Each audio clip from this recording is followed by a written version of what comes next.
Hello students, I welcome you all once again to this channel Prabhavi competition. अब मैं सबका स्वागत करता हूं दोस्तों, और आशा और उम्मीद करता हूं कि आप सभी बहुत अच्छे होंगे, तैयारी भी बहुत जम के कर रहे होंगे। दोस्तों जो ये यूथ कंपटीशन टाइम्स की जो ये बुक है एसएससी की, very important for different exams also, because इसमें जो क्वेश्चन के साथ एक्सप्लेनेशन दिया गया है वो डेफिनेटली एक क्वेश्चन नहीं है, वो एलाइड बहुत सारे इंफॉर्मेशन को गैदर करता है, तो बहुत सारे क्वेश्चन उससे बनते हैं। तो एक कंप्लीट पैकेज एमसीक्यू के तौर पे अगर आपको करना है तो this is most important book. इसमें हमने अभी पॉलिटी स्टार्ट करा हुआ है एंड एक वीडियो ऑलरेडी अपलोडेड है, तो इसका सेकेंड पार्ट अभी करेंगे। ठीक है, चलिए स्टार्ट करेंगे। मैं बताना चाहूँगा कि अगर चैनल पे नए हैं और ऐसे ही लगातार कंटेंट देखते रहना चाहते हैं तो डेफिनेटली सब्सक्राइब कीजिए और बेल आइकन को भी प्रेस कर लीजिए, ताकि नोटिफिकेशन आपको हमारे लेटेस्ट वीडियोज़ का मिलता रहेगा। चलिए स्टार्ट करेंगे। सॉरी, थोड़ा सा गला जो है असहज है। स्टार्ट करेंगे। आज का जो टॉपिक होने वाला है वो है, sorry, okay, major articles of the constitution से स्टार्ट करेंगे। Major articles of the constitution and beyond हमारा आज का टॉपिक होगा। पहला क्वेश्चन देखते हैं। Article dash of the constitution of India deals with freedom to manage religious affair. Religious affair को फ्रीडम के साथ मैनेज करने का एक आर्टिकल है, वो है आर्टिकल 26। वैसे राइट टू रिलीजियस जो फ्रीडम है वो अंडर आर्टिकल आपको 25 से लेकर 28 के बीच में मिलता है। इसमें 26 नंबर जो है वो है आर्टिकल 26, जो है वो कहता है कि फ्रीडम है भाई कि आप अपना मैनेज कर सकते हैं रिलीजियस अफेयर। ठीक है, तो article 26, the article 26 of the constitution of India deals with the freedom to manage religious affair. Next question देखते हैं। नेक्स्ट क्वेश्चन कहता है कि which article of the constitution of India declares that laws inconsistent with part 3 before the commencement of constitution of India 1950 are void। void का मतलब होता है कि निरस्त है। ठीक है, निरस्त है। तो ये आर्टिकल जो है ये कहता है आर्टिकल 13। आर्टिकल 13 जो कहता है, ये कहता है कि constitution of India declares that the laws inconsistent with, मतलब कि वो पार्ट 3 जो है, यानी कि फंडामेंटल राइट है हमारे पार्ट 3 में कॉन्स्टिट्यूशन के, उससे अगर वो मैच नहीं करता, इनकंसिस्टेंट है, मतलब उसके प्रावधानों के विपरीत जा रहा है, before the commencement of constitution of India 1950 they are all void, वो सब निरस्त हो जाते हैं।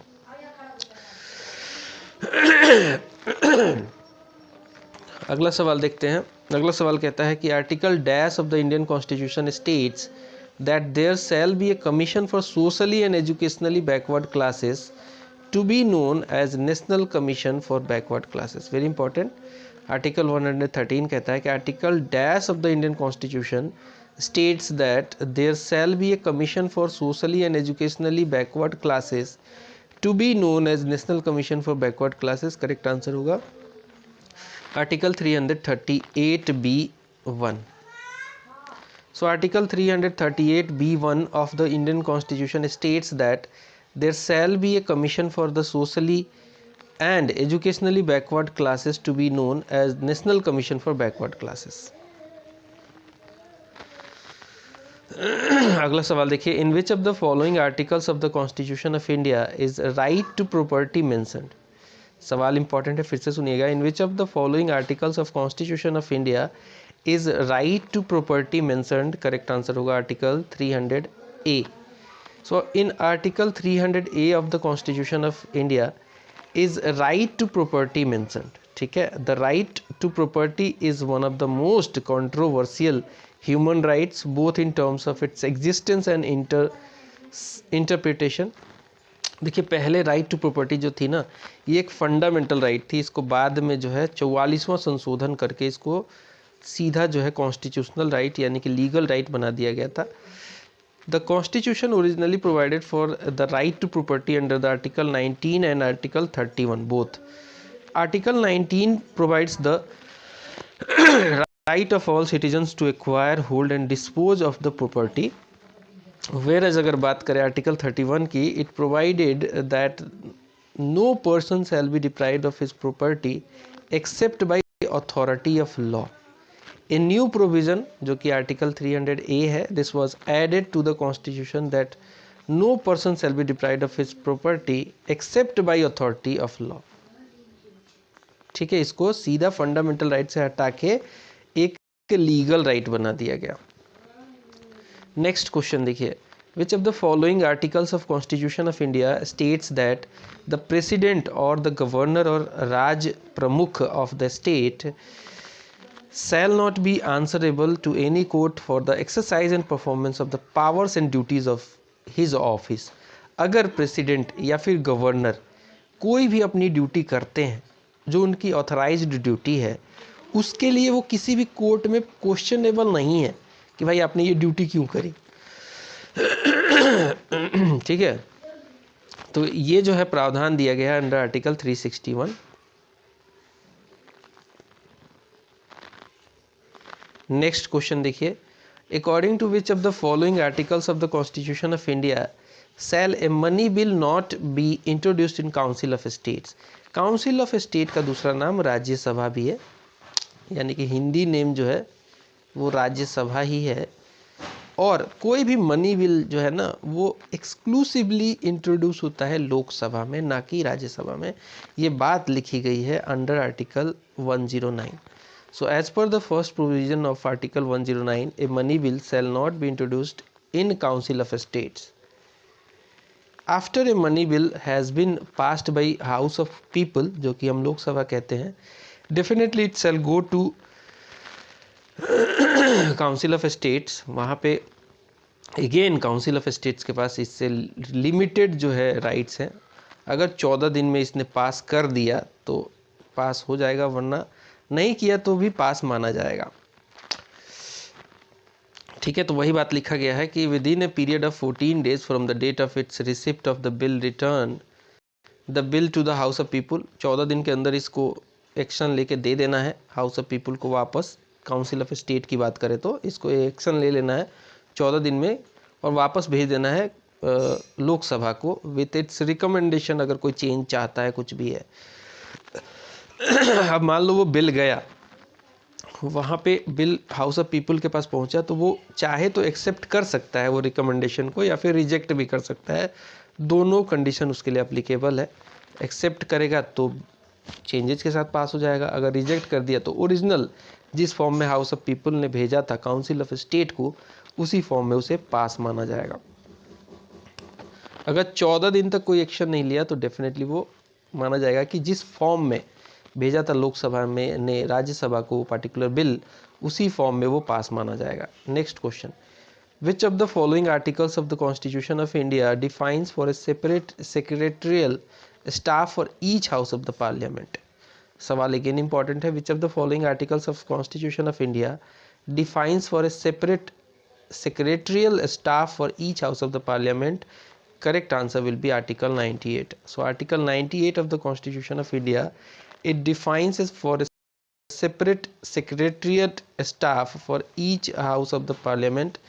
In article 155, the governor of a state shall be appointed by president by warrant under his hand and seal. Article 123 of the constitution, that is the power of president to promulgate ordinances during recess of the parliament. अगला सवाल देखते हैं. अगला सवाल कहता है कि according to which of the following articles of the constitution of India shall a money bill not be introduced in a legal legislative council. Very important. According to which of the following articles of the constitution of India shall a money bill not be introduced in legislative council. ये जो प्रावधान है ये मतलब state की बात की जा रही है. स्टेट में अगर कोई मनी बिल आना है तो वो स्टेट के लेजिस्लेटिव असेंबली में ही आएगा, लेजिस्लेटिव काउंसिल में नहीं आएगा. ये बात जो लिखी गई है ये आर्टिकल 198 का मैटर है. So article 198 of the Indian constitution envisaged that a money bill shall not be introduced in a legislative council. It can be presented in legislative assembly only. Next question देखिए, article 300A जो है, article 300A of the constitution of India deals with what. तो ये हमने देखा था कि ये राइट टू प्रॉपर्टी जो है अब फंडामेंटल राइट से हटा के एक लीगल राइट हो गई है, तो वो जो है प्रावधान अब 300A में दिया गया है। नेक्स्ट क्वेश्चन देखते हैं, which of the following articles is related to privileges of members of parliament.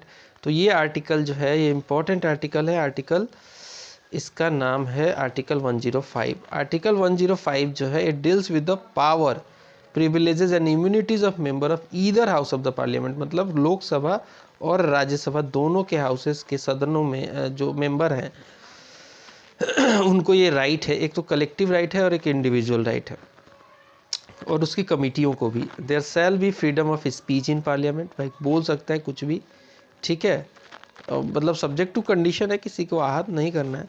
No action can be taken against them for this but no comment can be made against the जजेस।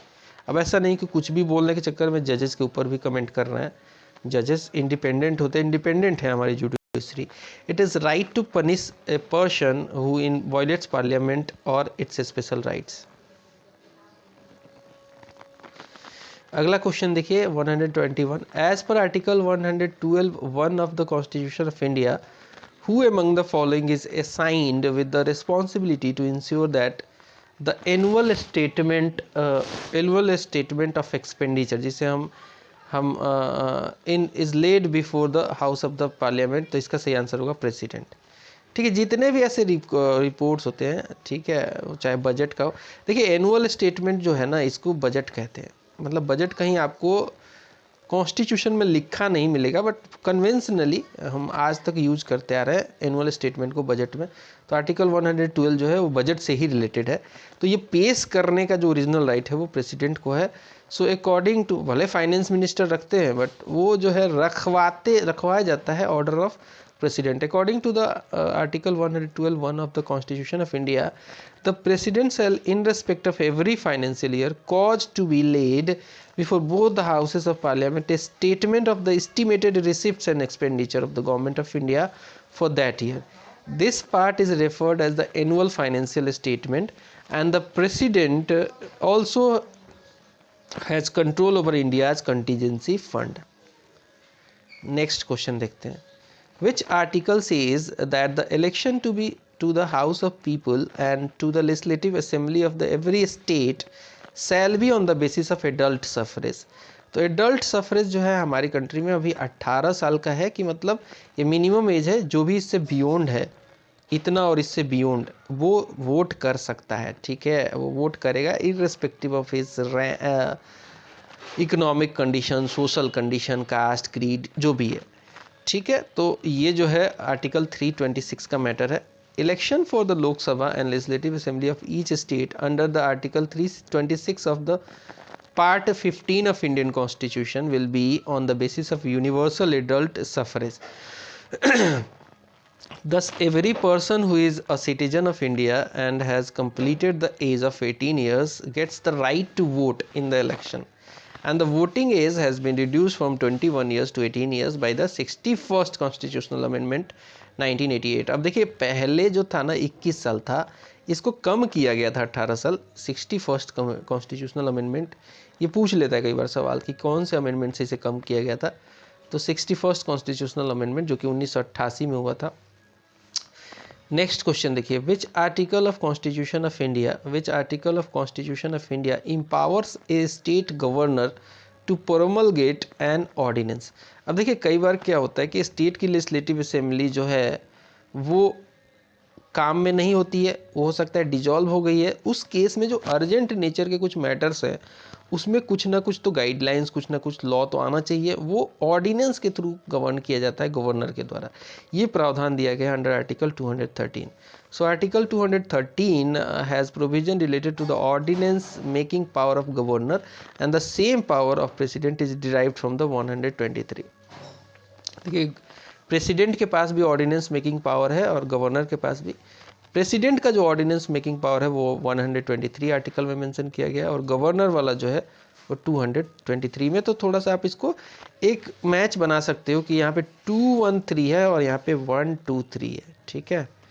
Next question, which of the following pairs is not correctly matched? Article 79 supreme court, article 114 appropriation bill, article 280 finance commission, ये बिल्कुल सही है, article 312 all India services. तो देखिए सभी सही है एक्सेप्ट जो है आर्टिकल 79।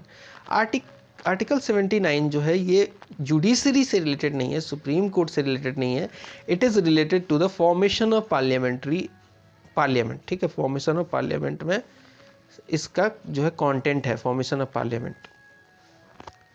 नेक्स्ट क्वेश्चन देखिए, what does section 124A of Indian penal code deals with? तो ये बहुत ही मतलब एक विवादित जो है सेक्शन है इंडियन पेनल कोड का, जो कि सेडिशन को डील करता है कि सरकार के अगेंस्ट में कोई भी कुछ कर रहा है तो सेडिशियस एक्टिविटी हो जाती है वो।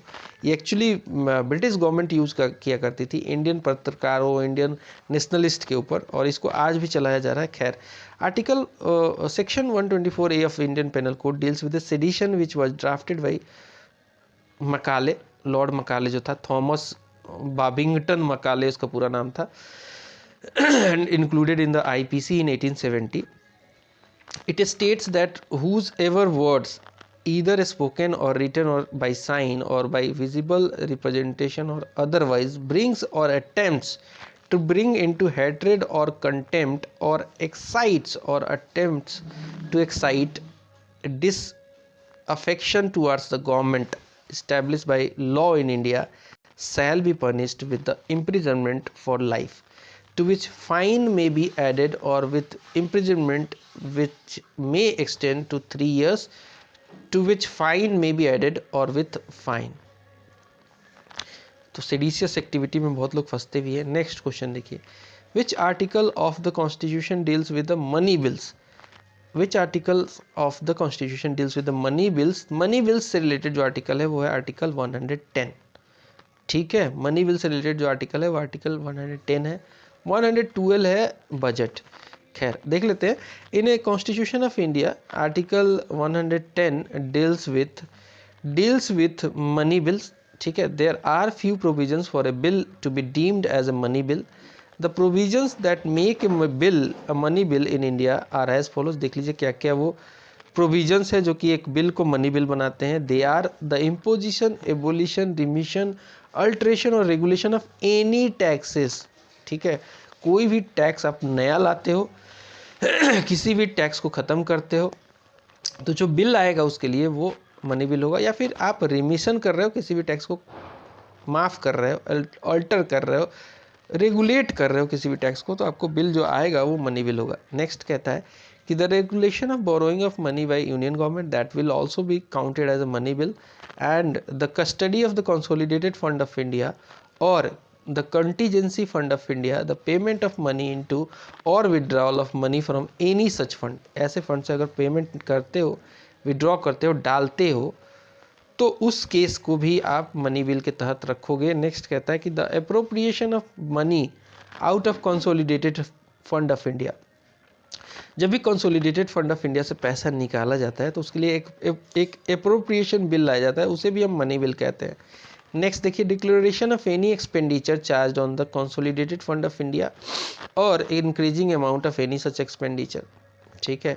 यानी जैसे जजेस की जो हम जानते हैं कि जो सैलरी है जजेस की, अटॉर्नी जनरल ऑफ इंडिया की,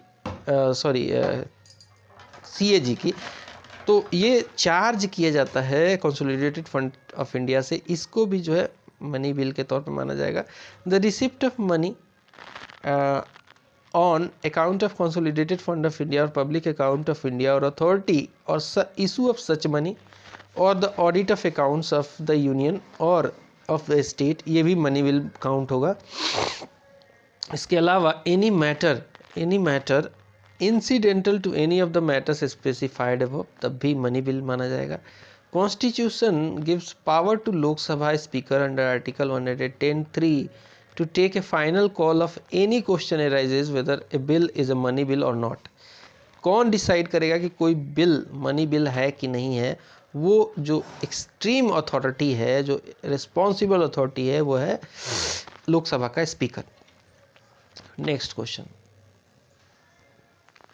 विच of the following articles of the constitution of India gives us a description of money bill. तो ये अभी डील किया था हमने, अभी देखा था, अंडर आर्टिकल 110 जो है मनी बिल रखा गया है। नेक्स्ट क्वेश्चन देख लेते हैं, Indian constitution can be amended according to the procedure laid down in the following article. एक ही आर्टिकल है जो कि पूरा उसमें डिटेल्ड प्रावधान दिया गया है, वो है आर्टिकल 368, जो कि कॉन्स्टिट्यूशन के लिए जान माना जाता है कि हमारा रिटन कॉन्स्टिट्यूशन है और उसमें अमेंडमेंट का भी प्रावधान है। वो आर्टिकल 368 में कहा गया है कि भाई देखो, एक समय जो ज़माना था वो आज भी तो नहीं है, उस समय जो कंडीशन था आज तो नहीं है। पॉपुलेशन ट्रिपल हो चुकी है, ट्रिपल क्या 4 गुना हो चुकी है, ठीक है, फाइनेंशियल कंडीशन बदल गया है, तो डेफिनेटली वही कॉन्स्टिट्यूशन को चलाना इतना सही नहीं है। बीच बीच में अगर अमेंडमेंट चाहिए तो किया जा सकता है, वो अमेंडमेंट करने का जो प्रावधान है वो दिया गया है आर्टिकल 368 में। So article 368 of part 20 of Indian constitution provides 2 types of amendments, that is by a special majority of parliament, और दूसरी है by a special majority along with ratification by half of the total states. जहाँ भी federal system को change करने की बात आती है, कुछ ऐसी सिस्टम जो कि स्टेट और सेंटर के रिलेशन पे अफेक्ट करेगी, उस केस में स्पेशल मेजोरिटी के साथ में रैटिफिकेशन भी करेंगी half of the total states. ठीक है, ये 2 बातें हैं। नेक्स्ट क्वेश्चन देखिए, article dash of the constitution of India lays down the process for introducing changes in the constitution. Very important, article dash of the constitution of India lays down the process for introducing changes in the constitution. Answer होगा article 368। Article dash of the constitution of India lays down the process for introducing changes in the constitution. Answer होगा article 368। Next question देखिए, article 134A of the Indian constitution for appeal to the supreme court deals with what. Article 134A of the Indian Constitution for appeal to the Supreme Court deals with what? Correct answer होगा deals with the union government. So article 134A जो है which is related to the chapter of union judiciary under part 5 of the constitution deals with subject matters of union government or machinery.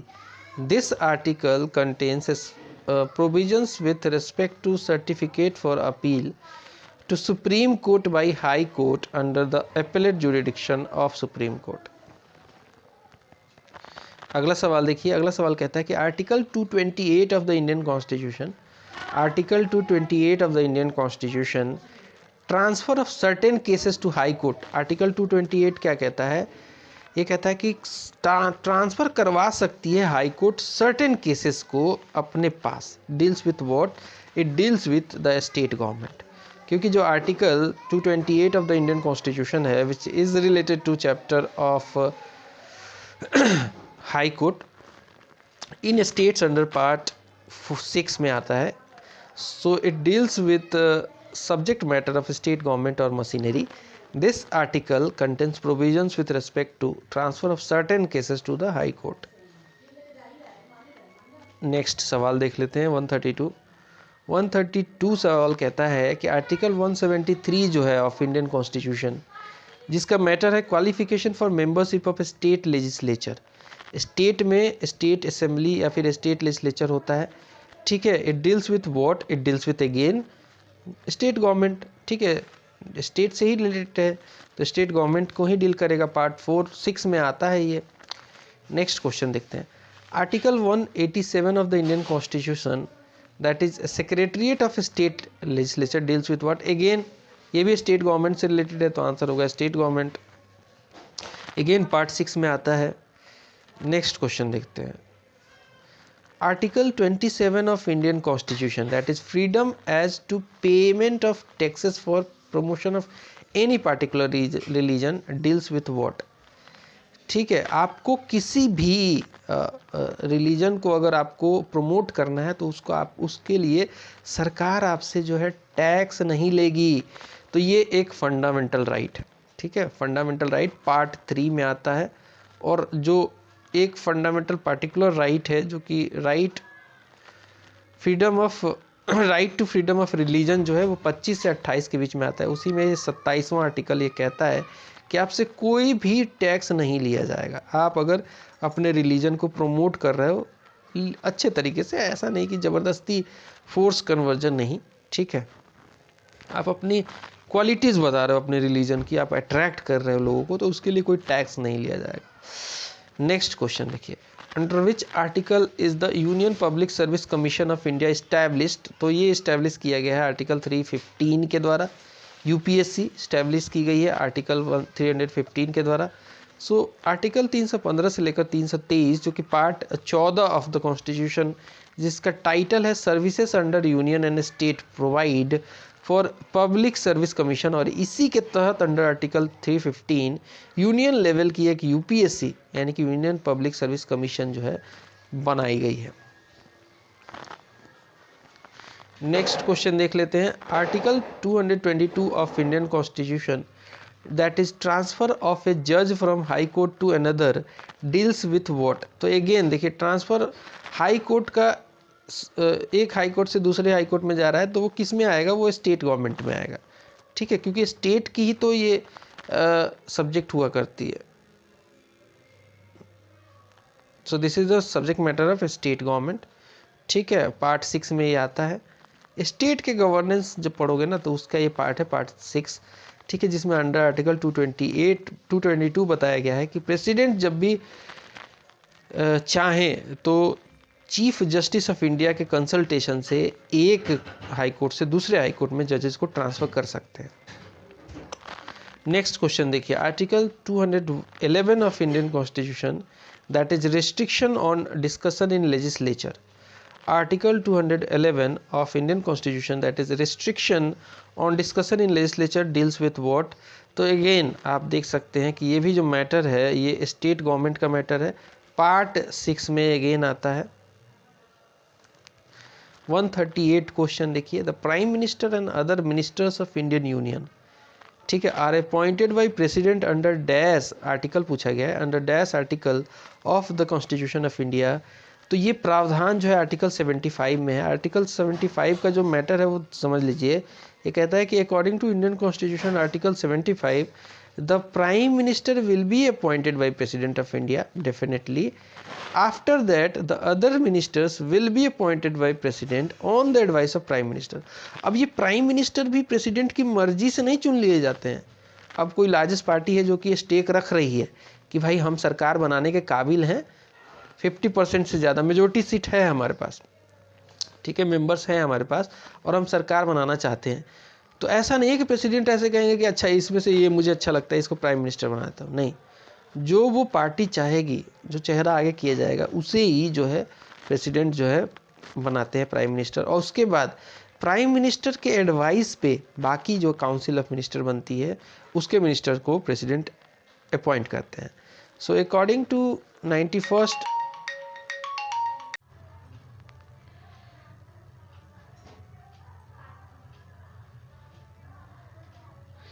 Next question देखिए, next question कहता है कि the prime minister and the other ministers of the Indian union are appointed by president under dash of the constitution of India. तो यहाँ पे again article पूछा जा रहा है, तो ये आर्टिकल 75 में एक प्रावधान है कि जो प्राइम मिनिस्टर हैं वो चुने जाएंगे डेफिनेटली प्रेसिडेंट के द्वारा, और प्रेसिडेंट के ही द्वारा on the advice of prime minister बाकी के मिनिस्टर चुने जाएंगे। ये 75 नंबर में लिखा गया है। And according to 91st amendment जो हुआ था, 91st कॉन्स्टिट्यूशनल अमेंडमेंट, ये 2003 में हुआ था, जो नंबर ऑफ मिनिस्टर्स हैं including prime minister, council of minister जो होती है लोकसभा में, उसमें जो है 15% टोटल नंबर ऑफ लोकसभा का, टोटल कैपेसिटी ऑफ लोकसभा का 15% से ज़्यादा ये नहीं होना चाहिए। नेक्स्ट क्वेश्चन देखिए, the Indian administrative service and Indian police service are deemed to be services created by parliament under which article. तो देखिए IAS IPS और IFS ये तीनों ऑल इंडिया सर्विसेज हैं। तो ऑल इंडिया सर्विसेज का जो प्रावधान है वो आर्टिकल 312 में दिया गया है। So the Article 312 of the Indian Constitution accounts for the genesis of all Indian services.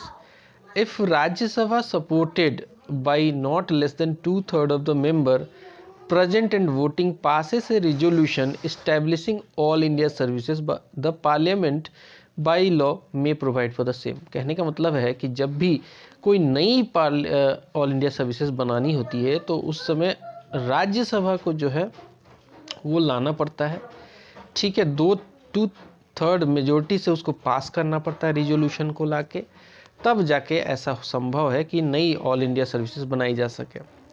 इसके अलावा कुछ और जानकारी है, जैसे इंडियन एडमिनिस्ट्रेटिव सर्विसेज जो है, या फिर IFS है, इंडियन फॉरेस्ट सर्विसेज, या फिर Indian police services, these 3 are created under article 312(2) of Indian constitution. 140वां सवाल देखिए, what allows the government to meet the expenses of administration until the new parliament passes the budget for whole year। तो इसे कहते हैं vote on account. इसे क्या कहते हैं? इसे कहते हैं वोट ऑन अकाउंट, ठीक है। तो आर्टिकल 116 जो है वो कहता है, संविधान का ये प्रोविज़न है इसमें, दैट वोट ऑन अकाउंट होगा। एंड वोट ऑन अकाउंट जो है it is the interim permission, मध्यस्थ परमिशन है कि भाई पार्लियामेंट को to government to spend money, parliament approve करती है गवर्नमेंट को, पैसा खर्चा करो, बाद में बजट आएगा तो हिसाब किताब हो जाएगा। If in any financial year it is not possible for government to pass a budget at the end of that particular financial year, then Lok Sabha takes out an advance from consolidated fund of India, that is known as vote on account. Normally vote on account is taken for 2 months only. It is equal to the 1/6 of estimated expenditure for entire year under various demand for grants। 141वां देखिए, article dash of constitution of India gives the election commission the power to supervise elections to the parliament and state legislature. Very important, कौन सा ऐसा article है संविधान का जो कि पावर देता है इलेक्शन कमीशन को कि सुपरवाइज करे इलेक्शंस को पार्लियामेंट की और स्टेट लेजिस्लेचर की? तो ये जो पावर दिया गया है अंडर आर्टिकल 324।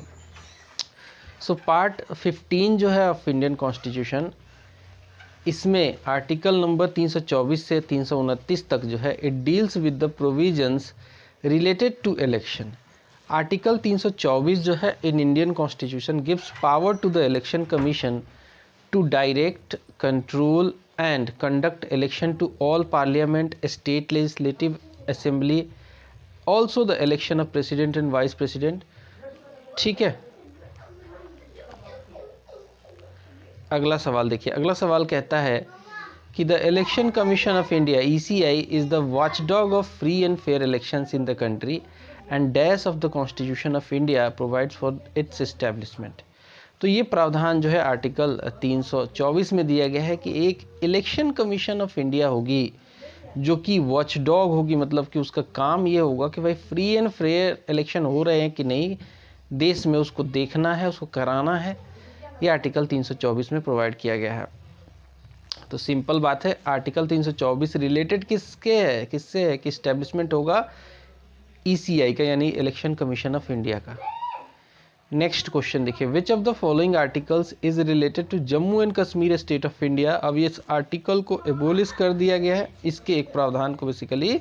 सो आर्टिकल 370 जो है of the Indian constitution give special status to Jammu and Kashmir. अब ये खत्म हुआ है। A region located in northern part of Indian subcontinent which was administered by India as a state from 1954 to 31 October 2019 तक, जब इसे ख़त्म किया गया था। Conferring it with the power to have a separate constitution, a state flag, autonomy over the internal administration of the state. अगला सवाल देखिए, the recently revoked article 370 is associated with which of these states. तो ये कश्मीर या Jammu and Kashmir सही होना चाहिए। Next question, the national commission for backward classes NCBC, the national commission for backward classes was formed by insertion of article dash in Indian constitution. तो correct answer होगा article 338 B का insertion करके जो है ये लाया गया था। सही आंसर होगा डी। देखिए, national commission for backward classes was established on 14 अगस्त 1993 को ये इस्टेब्लिश किया गया था by insertion of article 338 B in the Indian constitution. Next सवाल देखिए, according to which article of the Indian Constitution the Council of Ministers will be collectively responsible to Lok Sabha? Again a very important question. Under Article 75 ये प्रावधान दिया गया है कि prime minister और उनके मिनिस्टर्स की नियुक्ति प्रेसिडेंट करेंगे। ऑफ कोर्स उसी में ये प्रावधान दिया गया है कि जो काउंसिल ऑफ मिनिस्टर बनेगी वो जो होगी रिस्पॉन्सिबल होगी लोकसभा के। ठीक है, आगे बढ़ते हैं। 147वां क्वेश्चन देख लेते हैं। Article dash of the constitution of India deals with the provisions related to administration and control of scheduled area and scheduled tribes. Very important. Article dash of the constitution of India deals with provisions related to the administration and control of scheduled areas and scheduled tribes. तो इसका सही answer होगा article 244(1). So provisions related to administration and control of scheduled areas and scheduled tribes is defined under article 244(1). अब हम देखेंगे सवाल related to preamble. Preamble जो होता है वो उसको कहते हैं कि कॉन्स्टिट्यूशन का वो आईडी कार्ड है, आइडेंटिटी कार्ड है। तो पहला सवाल देखिए, which of the following words does not precede the word republic in preamble of the constitution of India. Preceded मतलब उससे पहले नहीं आता है, तो जो नहीं आता है उसका सही आंसर है फेडरल। फेडरल कहीं भी टर्म हमारे जो है यूज ही नहीं हुआ है प्रीएम्बल में। So federal word does not precede the word republic in the preamble of the constitution of India. Next question देखिए 149। Regarding the preamble of Indian constitution which of the following statements is correct. ध्यान दीजिएगा, यहाँ पूछा है correct. सो पहला देखते हैं, it is not a part of constitution. बिल्कुल गलत। सुप्रीम कोर्ट ने माना है कि it is a part of constitution.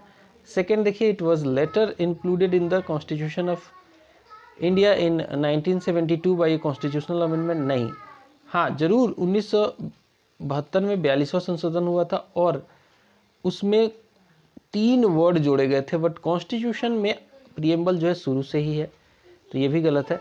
It can not be amended by parliament, हुआ है 42वां संशोधन में इसे अमेंड किया गया था, सो ये भी गलत है। It indicates the objective to be achieved, ये बात बिल्कुल सही है, तो करेक्ट पूछा है, आंसर होगा डी। 42वां संशोधन जो हुआ था 1976 में हुआ था, 1972 में नहीं हुआ था, 1976 में हुआ था। ठीक है, और इसमें 3 वर्ड जोड़ दिए गए थे, सोशलिस्ट, सेकुलर और इंटीग्रिटी। अगला सवाल देख लेते हैं, which of the following describes India as a secular state. तो हमारा जो प्रीएम्बल है उसमें सेकुलरिज्म की बात की गई है, सेकुलर, सोवरेन ये सब लिखा गया है, तो आंसर होगा बी प्रीएम्बल। 151वां सवाल देखिए, which of the following terms is not mentioned in the preamble of the constitution of India. Fraternity बिल्कुल है, सोवेनिटी बिल्कुल है, इक्वालिटी बिल्कुल है, इगैलिटेरियनिज्म नहीं है कहीं भी। ठीक है, इगैलिटेरियनिज्म का मतलब होता है कि मिश्रित लोग, ये कहीं भी मेंशन नहीं है। So the ideas behind the preamble of India's constitution were laid down by Jawaharlal Nehru's objective resolution. This was adopted in the constitution on the date January 22, 1947. Preamble of the Indian Constitution is taken from the Constitution of the USA and its language has been taken from Australian Constitution. मतलब concept जो है USA से लिया गया है, language जो है Australia से लिया गया है। The term socialist, secular and integrity, these 3 terms were included in preamble 1976 में 42वां संशोधन के द्वारा। और 42वां संशोधन बहुत बड़ा संशोधन था, इंदिरा गांधी की सरकार के समय हुआ था, इसीलिए इस संशोधन को जो है मिनी कॉन्स्टिट्यूशन भी कहते हैं। नेक्स्ट क्वेश्चन देखिए, the justice described in preamble of Indian constitution has been accepted in which form. तो देखिए मैं बता रहा हूँ कि जस्टिस की जब बात करते हैं तो हम 3 फॉर्म की बात करते हैं। 3 फॉर्म में वो जस्टिस को हम एक्सेप्ट करते हैं। वो है पॉलिटिकल जस्टिस, यानी कि कोई भी बंदा प्रेसिडेंट भी बन सकता है, कोई भी बंदा वोट करने से नहीं रोका जा सकता है। These are called political justice. Economic justice की भी बात करते हैं हम, एंड सोशल जस्टिस की भी बात करते हैं। तो तीनों जो है सही है, आंसर होगा डी। अगला सवाल देखिए, the preamble of Indian constitution mentions 3 types of justice, which of the following is not included in it. तो इकोनॉमिक जस्टिस है, सोशल जस्टिस है, पॉलिटिकल है, बट कल्चरल जस्टिस कहीं भी हम बात नहीं करते हैं, हमारे प्रीएम्बल में मेंशन भी नहीं है। So justice states for rule of law, ठीक है, and absence of arbitrariness and a system of equal rights, freedom and opportunities for all in society. India seeks social, economic and political justice to ensure equality to all its citizens. Cultural justice is not included in preamble. Hence the answer will be D. Next question देखिए, the source of authority of Indian constitution is, source जो है कहाँ से source मिला है हमारे Indian constitution का, तो स्टार्ट ही होता है कॉन्स्टिट्यूशन का प्रीएम्बल, देखिएगा तो लिखा होता है we the people of India. तो the people of India will be the right answer. Source हमारा क्या है कॉन्स्टिट्यूशन का, लोग ही तो हैं। So the preamble of the Indian constitution mentions that the constitution derives its authority from the people of India. The statement in the preamble, we the people of India adopt, enact and give to ourselves this constitution, ठीक है, यानी कि source तो हम ही है, declares the ultimate sovereignty of the people of India and that the constitution rests on their authority.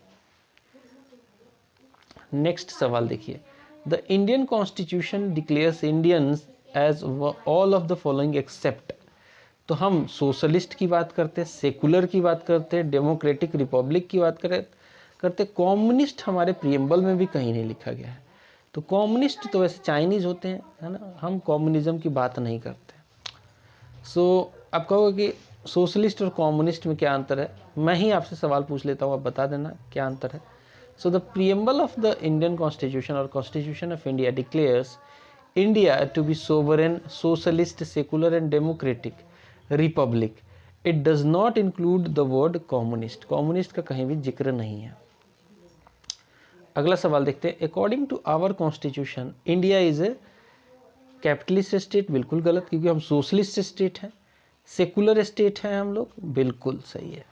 हम कोई religious state भी नहीं है, हम कैपिटलिस्ट भी नहीं है, हम प्लूटोक्रेटिक जो है स्टेट भी नहीं है, हम लोग एक सेकुलर स्टेट है। ये हमारे प्रीएम्बल में भी ऐड किया गया था बाद में, हालांकि 42वां संशोधन करके 1976 में जो 3 वर्ड हुए थे उसमें सेकुलर भी इंक्लूड किया गया था। सेकुलर के अलावा जो है सोशलिस्ट हुआ था और इंटीग्रिटी भी ऐड हुआ था सेकुलर के अलावा।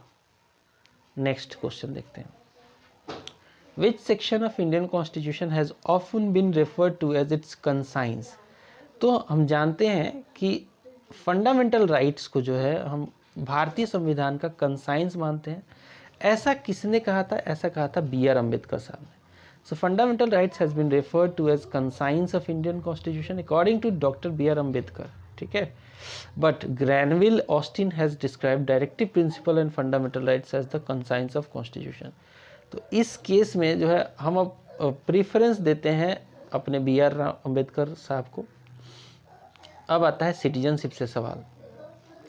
तो पहला सवाल लेते हैं, in which of the following years was the citizenship act passed for the first time in India. किस साल में सिटीजनशिप, देखिए हम एक ही सिटीजनशिप एक्ट है, उसे अमेंड कई बार किया जा चुका है, तो आंसर होगा 1955 में ये पहला पास हुआ था, सिटीजनशिप एक्ट 1955, जिसके तहत प्रावधान लाया गया कि किसको किसको मिलेगा, सिटीजन होगा भारत का, और क्या तरीका होगा। नेक्स्ट क्वेश्चन देखते हैं, which of the following parts of constitution of India deals with citizenship. तो देखिए टोटल 22 पार्ट है हमारे में और 3 जो है सब पार्ट्स हैं। तो कौन सा जो है सिटीजनशिप से रिलेटेड है, तो पार्ट 2 जो है वो सिटीजनशिप से रिलेटेड है। पार्ट 1 जो है वो यूनियन टेरिटरी, यूनियन और उसकी टेरिटरी, आर्टिकल 1 से लेकर 4 तक। पार्ट 3 अगर कहें तो फंडामेंटल राइट से रिलेटेड है। पार्ट 6 अगर बोलें तो वो स्टेट्स के बारे में चर्चा करता है, उनके गवर्नेंस वगैरह। पार्ट 8 अगर देखें तो यूनियन टेरिटरीज़ के गवर्नेंस, उनके तमाम चीज़ों को डील करता है। और 12 अगर बात करें तो finance, property, contracts and suits जो हैं उसकी जिक्र करता है। 264 से लेकर 300A तक का जो है आर्टिकल इसमें डील किया गया है। अगला सवाल देखिए, which part of constitution of India deals with citizenship? Answer अभी हमने डिस्कस किया था, पार्ट 2। अगला सवाल देख लेते हैं, which of the following articles of constitution of India mentions continuance of the rights of citizenship? Continuance की बात करें तो ये आर्टिकल 10 नंबर जो है वो कहता है कि कंटिन्यूएंस होता है राइट्स ऑफ सिटीजनशिप का। एवरी पर्सन हु इज और is deemed to be a citizen of India under any of the foregoing provisions of this part shall, subject to the provisions of any law that may be made by Parliament, continue to be such citizen. Next देखिए, which article of the Indian Constitution states that no person shall be a citizen of India if he has voluntarily acquired the citizen of any foreign state? ऐसा संभव नहीं हो सकता है कि आप भारत के भी सिटीजनशिप रहो और कहीं दूसरे देश में जाकर किसी से शादी करके तमाम कोई भी तरीका अपना के आपने वहाँ पे सिटीजनशिप ले लिया तो आपका यहाँ वाला जो है रद्द कर दिया जाएगा। और ये बात जो लिखी गई है, ये बात लिखी गई है आर्टिकल 9 में। वैसे भी आप पकड़ सकते हो क्योंकि ये सारे जो हैं फंडामेंटल राइट्स हैं, बाकी तीनों फंडामेंटल राइट्स हैं। ये अनटचेबिलिटी से रिलेटेड है, ठीक है। ये जो है आर्टिकल 23 चाइल्ड ह्यूमन ट्रैफिक से रिलेटेड है, ठीक है। आर्टिकल 19 जो है एक अगेन राइट टू फ्रीडम से रिलेटेड है। सो इन पार्ट 2 आर्टिकल 5 से लेकर 11 तक जो आर्टिकल है of Indian constitution, these articles describes the citizenship provisions. Article 9 जो है of Indian constitution, it mentions that a person who voluntarily acquires citizenship of any other country is no longer as Indian citizen. अगला सवाल देखिए, the parliament has been given power to make laws regarding citizenship under which article of constitution of India? सवाल फिर से देखिए, the parliament has been given power to make laws regarding citizenship under which article of constitution of India? Answer होगा article 11। so article 11 जो है it give powers to the parliament of India to regulate the rights of citizenship by law। अगला सवाल देखिए, which type of citizenship is provided by constitution of India? तो हमारे constitution में single citizenship का प्रावधान है कि भारत का नागरिक सिर्फ भारत का ही नागरिक है। ऐसा नहीं कि कोई बिहार का नागरिक है, कोई राजस्थान का नागरिक है, नाम के लिए ज़रूर है बट कोई कॉन्स्टिट्यूशनल प्रोविज़न ऐसा नहीं है। बोला पहले मैं इंडियन हूँ, बाद में बिहारी हूँ, गुजराती हूँ, नेपाली हूँ, नेपाली तो छोड़ दो, नेपाल अलग कंट्री हो गई, केरला का हूँ, साउथ इंडियन हूँ, फ़र्क नहीं पड़ता, सिंगल सिटीजनशिप। यूएसए में जो है डुअल सिटीजनशिप है और सिंगल सिटीजनशिप जो है ब्रिटिश प्रोविजन से हमने लिया है। Indian citizenship is granted by, भारतीय सिटीजनशिप जो होती है उसे ग्रांट करता है मिनिस्ट्री ऑफ होम अफेयर्स। आप जो नागरिक बनते हो, जो प्रावधान मिलता है आपको, ये जो है मिनिस्ट्री ऑफ होम अफेयर्स के अधीन आपको मिलता है। आर्टिकल 5 to 11 जो है इंडियन कॉन्स्टिट्यूशन का, वो गवर्न करता है इंडियन सिटीजनशिप को। And subject to the condition and procedure for acquisition of citizenship mentioned under citizenship act जो है वो 1953 नहीं 55 का है। The union ministry of home affairs is responsible for granting citizenship in India. अब आ जाता है नेक्स्ट टॉपिक, फंडामेंटल राइट्स। पहला सवाल देखते हैं, which of the following articles of the constitution of India deals with right to equality. Right to equality जो है वो 14 से लेकर 18 तक के बीच में है और ये 6 फंडामेंटल राइट में से पहला फंडामेंटल राइट है, ठीक है। इसके अलावा फिर आता है right to freedom, second fundamental right, ये 19 आर्टिकल से लेकर 22 आर्टिकल के बीच में है। आर्टिकल 23-24 जो है ये राइट अगेंस्ट एक्सप्लॉयटेशन है, जिसमें 23 जो है वो ह्यूमन ट्रैफिकिंग के रोक के ऊपर है। 24 जो है वो चिल्ड्रन को जो है किसी भी हजार्डस वर्क में आप 14 ईयर्स से बिलो के चिल्ड्रन को नहीं लगा सकते। Article 25 to 28 right to freedom of religion है। आर्टिकल 29 and 30 जो है कल्चरल एंड एजुकेशनल राइट्स है। आर्टिकल 32 जो है वो right to constitutional remedies.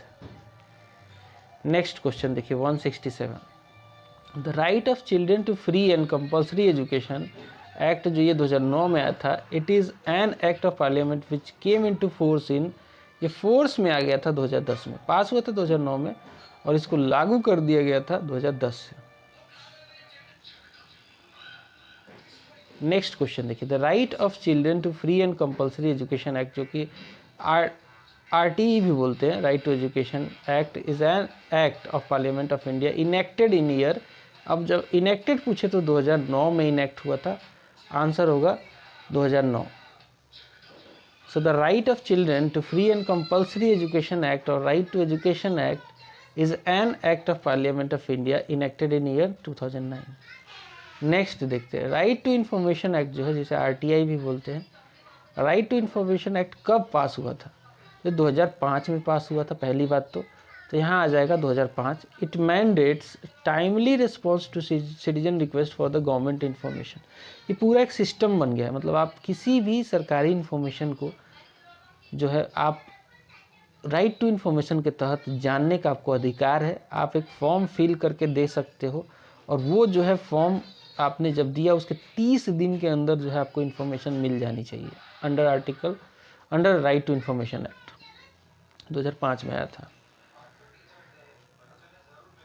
Next question देखिए, which article of the constitution of India affirms the right to move the supreme court by appropriate processing for enforcement of the rights conferred in part 3 of the constitution? Very important. Which article of the constitution of India affirms the right to move the supreme court by appropriate processing for enforcement of rights conferred in part 3 of the constitution? Correct answer होगा article 32। article 32 जो है वो एक ऐसा right है जिसके तहत, जिसे कहते हैं राइट टू कॉन्स्टिट्यूशनल रिमेडी। इसके तहत कोई भी बंदा जिसका फंडामेंटल राइट का वायलेशन हुआ है वो जा सकता है सुप्रीम कोर्ट डायरेक्टली, उसे हाई कोर्ट भी जाने की जरूरत नहीं है, और वहाँ जाके ये बोल सकता है कि मेरे फलानवा फंडामेंटल राइट का हनन हुआ है, आप इसे रीस्टोर कीजिए।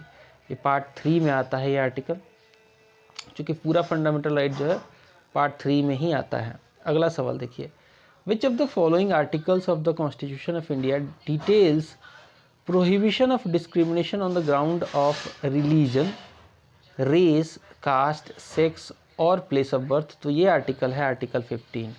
आर्टिकल 15 का जो सब्जेक्ट मैटर है ये प्रोहिबिट करता है discrimination on the ground of religion. देखिए, number 1 religion, number 2 race, number 3 caste, number 4 sex, number 5 place of birth. ये 5 ग्राउंड पे ही डिस्क्रिमिनेशन प्रोहिबिटेड है। इसके अलावा कोई ऐसा ग्राउंड नहीं है जहाँ पे डिस्क्रिमिनेशन नहीं किया जा सकता है। So however the state may make certain provisions other than these basis. Next question देखिए, according to article 24 of the constitution of India, a person below dash years of the age shall not be employed to work in any factory. तो ये 14 साल से नीचे का बंदा, कोई भी बच्चा हो, वो किसी भी फैक्ट्री में काम नहीं कर सकता है। ये प्रावधान आर्टिकल 24 में दिया गया है। आर्टिकल 23 और 24 जो है राइट अगेंस्ट एक्सप्लॉयटेशन है। सो आर्टिकल 24 जो कहता है no child below the age of 14 years shall be employed to work in any factory और माइन और engaged in any other hazardous employment. Article 14 जो है भारतीय संविधान का, वो किससे रिलेटेड है? वो रिलेटेड है राइट टू इक्वालिटी से रिलेटेड है, इक्वालिटी बिफोर द लॉ जिसे कहते हैं। आर्टिकल 25 जो है वो 25 साल तो मिनिमम एज होता है लोकसभा के मेंबर बनने का। खैर छोड़ो, आगे बढ़ते हैं।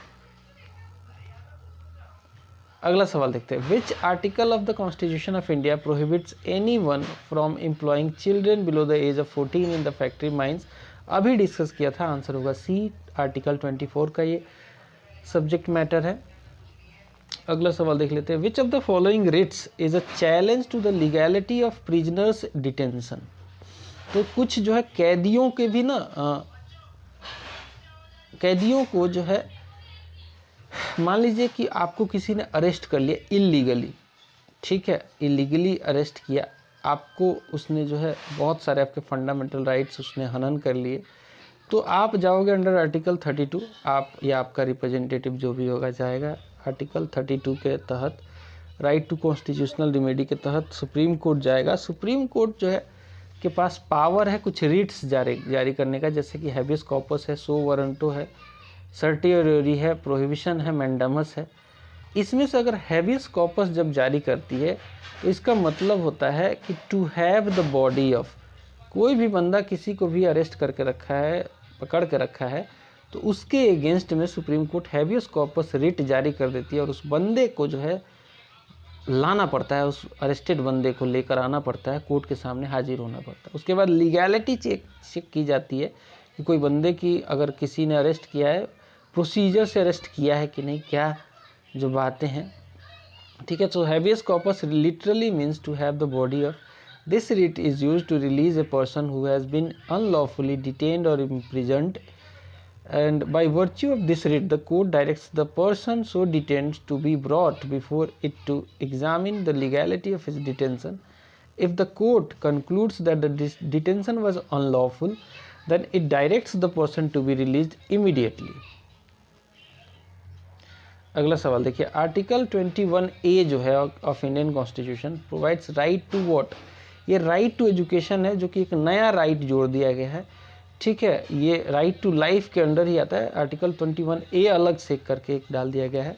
सो आर्टिकल 21A जो है इन the constitution of India provides free and compulsory education of all children in the age group of 6 to 14 years as a fundamental right in such a manner as the state may by law determine. This provision was added by 86th Constitutional Amendment Act of 2002. अगला सवाल देखिए, as per the interpretation by the Supreme Court of India, tapping of phone calls infringes the fundamental right provided in Article dash of the Constitution. Answer होगा, आप किसी का भी phone tap कर रहे हो तो इसका मतलब उसकी प्राइवेसी को आप हनन कर रहे हो। राइट टू प्राइवेसी जो है वो राइट टू लाइफ में ही आता है under article 21, because under article 21 जो लाइफ होती है, लाइफ को जो है ब्रॉडर व्यू से लिया गया है। लाइफ का मतलब जो है मेयरली एनिमल लाइफ नहीं होता है, आपकी प्राइवेसी भी उसमें उतनी ही इम्पॉर्टेंट है जितना आपको खाने के लिए फूड इम्पॉर्टेंट है। So according to the interpretation of the supreme court, tapping of phone calls infringes the right to privacy of a citizen under article 21 of the Indian constitution. 177th question देखिए, the supreme court has declared access to internet a fundamental right under article dash of the Indian constitution. तो access to जो internet है वो एक important चीज़ है under article 19। Following the ban of internet for very long time in JNK, supreme court ने declare किया that access to internet as fundamental right under article 19 of the Indian constitution, जिसे हम कहते हैं right to freedom. Next question देखिए, which of the following articles of constitution of India guarantees the right to freedom of religion. Right to freedom of religion जो है ये एक fundamental right है, 25 से लेकर 28 के बीच में रखा गया है। तो आर्टिकल 25 से लेकर जो 28 है, ये जो भारतीय संविधान का है, इट गारंटीज द राइट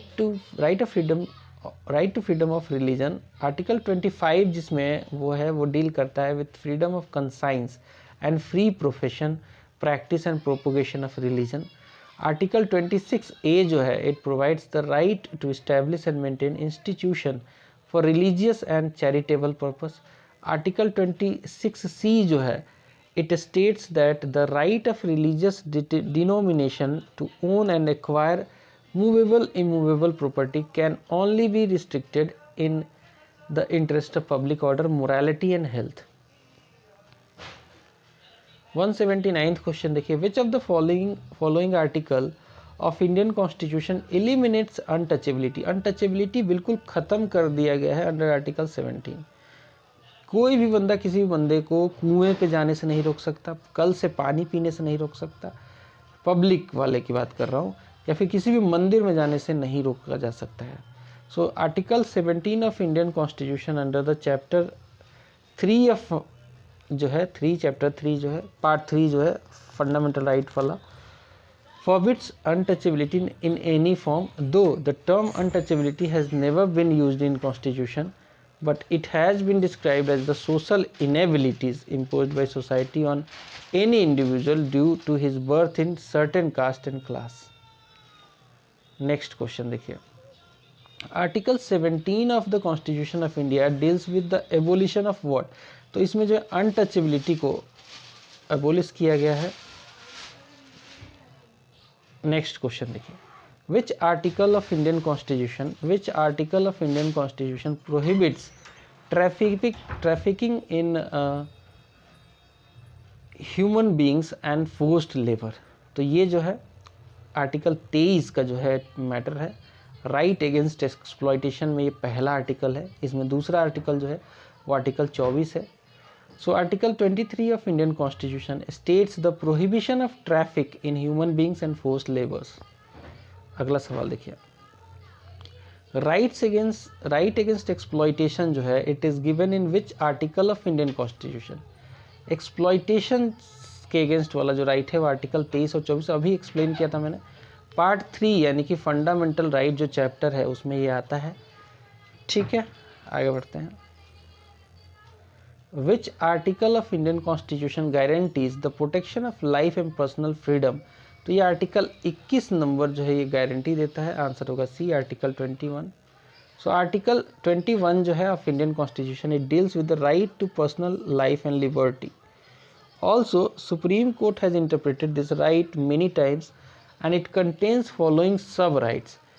ये एक ब्रॉडर राइट है जिसमें बहुत सारे राइट्स हो सकते हैं, जैसे कि right to health, right to shelter, right to privacy, right to sleep trial, right to electricity, right to water, बहुत सारी इसमें राइट्स हैं। नेक्स्ट क्वेश्चन देखिए, under which article each citizen of India has been given the right to health. Under which article each citizen of India has been given the right to health. Answer होगा right to health जो है एक part है, सब right है under article 21 right to life का। Healthy नहीं रहोगे तो एनिमल लाइफ जीने का कोई मतलब नहीं है। अगला सवाल देखिए, which article of Indian constitution deals with the discrimination against any Indian citizen on various ground. तो ये जो है right to discrimination on the ground of race, religion, caste, gender, place of birth, ये आर्टिकल 15 का matter है। तो ये जो है आंसर होगा डी। अगला सवाल देखिए, which article of Indian constitution prohibits discrimination on the ground of religion. 5 है ये, religion, race, caste, sex and place of birth. तो सही आंसर होगा आर्टिकल 15।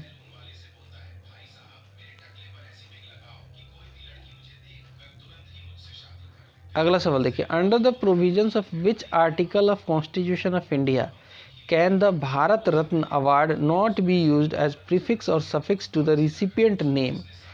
तो ये आर्टिकल 18(1) का ये पार्ट है। 18(1) में आर्टिकल 18 जो है एवोल्यूशन ऑफ टाइटल्स है, बट भारत रत्न जो है ये कोई टाइटल नहीं है। ठीक है, कोई लगाता भी नहीं है। ठीक है, so the article 18(1) of the Indian Constitution has certain provisions related to the abolition of these titles. No title not being a military or academic distinction shall be confirmed by the state. No citizen of India shall accept any title from any foreign state। पहले क्या होता था कि Britain से बहुत सारे title मिलते थे, जैसे राय बहादुर, राज बहादुर, इस तरीके के। No person holding any office of profit or trust under the state shall without the consent of president accept any title, present, emolument or office under any foreign state। अब आप नहीं ले सकते। नेक्स्ट देखिए, which article of Indian constitution gives right to minorities to establish and administer educational institution. तो ये minority वाला जो राइट है ये आता है आर्टिकल 30 में। आंसर होगा बी। सो आर्टिकल 30 जो है इंडियन कॉन्स्टिट्यूशन का, it deals with the several provisions like article 30 जो 1 है ये स्टेट करता है, it states that every minority based on any religion और language has the right to establish and administer educational institution of their own choice. Article 30 का जो दूसरा है वो कहता है कि it states that the government should not discriminate against any educational institution on the ground that is under the management of minority, whether based on religion or language, while giving aid or help। अगला सवाल देखिए, which of the following provisions of Indian constitution is correctly paired with the article pertaining to it. पहला देखिए, prohibition of traffic in human being, ये article 23 का matter है, ना कि 24 का, तो ये गलत है। नेक्स्ट देखिए, राइट टू एजुकेशन जो है आर्टिकल 21A का पार्ट है, तो ये भी गलत है। Prohibition of employment of any child below 14 years of age in any factory और माइन और हजार्डस फैक्ट्री, ये आर्टिकल 24 का मैटर है, ना कि 23 का, तो ये भी गलत है। Protection of life and personal liberty, ये आर्टिकल 21 का मैटर है, तो करेक्ट आंसर होगा डी। नेक्स्ट क्वेश्चन देखिए, a child below the age of dash years can not be employed to work in any factory under article 24 of the constitution of India. सवाल फिर से सुनिए, a child below the age of dash years can not be employed in to work in any factory under article 24 of the constitution of India, तो ये 14 साल से नीचे के बच्चे को आप नहीं जो है एम्प्लॉय कर सकते, आंसर होगा बी। अगला सवाल देखिए, which of the following articles of the Indian constitution prohibits employment of children in factories, very important, which of the following articles of the Indian constitution prohibits employment of children in factories, तो ये article है article 24। ठीक है, discuss पहले भी किया हुआ है, राइट अगेंस्ट एक्सप्लॉयटेशन के अंडर आता है। अगला सवाल देखिए, article 31A of Indian constitution saving of laws providing for acquisition of estates etcetera deals with what? It deals with union government, deals with the fundamental rights of Indian citizen, sorry. So say article 31A जो है of Indian constitution, it deals with the fundamental rights under part 3 of the constitution. As per the provision of article 31A, state legislature can enact a law for acquisition of private property, and any such law passed by the state legislature needs assent of president. अगला सवाल देख लेते हैं, कितने question है यार इसमें, बहुत क्वेश्चन है। चलिए,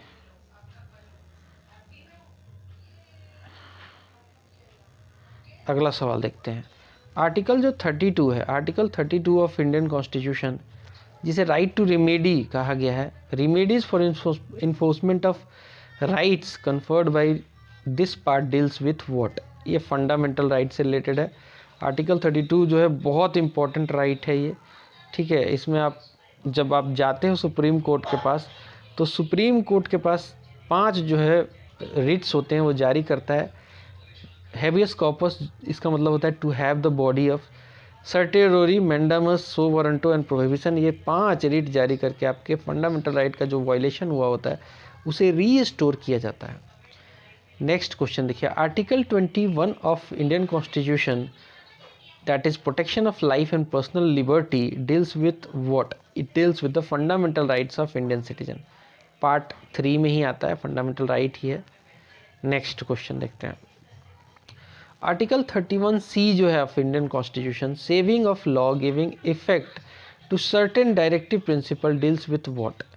आर्टिकल 31C जो है इंडियन कॉन्स्टिट्यूशन का, saving of law giving effect to certain directive principles, deals with what? Correct answer होगा, it deals with fundamental rights of Indian citizens.